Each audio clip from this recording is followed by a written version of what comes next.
ეკონომიკური განვითარებისთვის. მიხეილ ყაველაშვილი დავით აღმაშენებლის სახელობის ეროვნული თავდაცვის აკადემიასა და თავდაცვის ძალების აღმოსავლეთის სარდლობის პირველ ქვეით ბრიგადას ესტუმრა. მას ირაკლი ჩიქოვანმა თავდაცვის ძალების მეთაურმა გენერალ-მაიორმა გიორგი მათიაშვილმა და თავდაცვის ძალების სხვა ხელმძღვანელმა პირებმა უმასპინძლეს მიხეილ ყაველაშვილმა უმაღლესი სამხედრო სასწავლებლის ტერიტორიაზე არსებული იუნკერების საცხოვრებელი ყაზარმები, საკლასო ოთახები, სასადილო ლაზარეთი, რეკრეაციული და სპორტული სივრცეები, ასევე მუზეუმი დაათვალიერა და სტუმართა წიგნში ჩანაწერიც გააკეთა.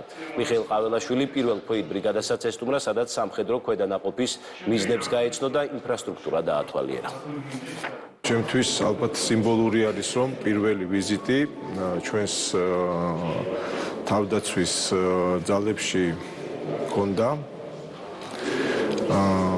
გავეცანი მათ მიზნებს, ინფრასტრუქტურას, იუნკერების არსებულ რეალობას.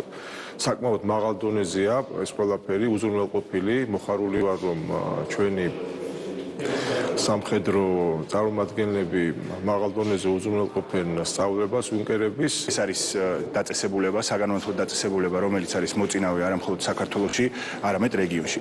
ასევე პრეზიდენტს ჰქონდა საშუალება გაცნობოდა იმ ვითარებას, თუ რა ვითარება გვაქვს პირველი ბრიგადის სხვადასხვა ქვედანაყოფში, მათ შორის იმ პირობებს, რა პირობებშიც არიან ჩვენი სამხედროები და ასევე ის გეგმები და ამოცანები, რომელიც აქვს კონკრეტულად ბრიგადას.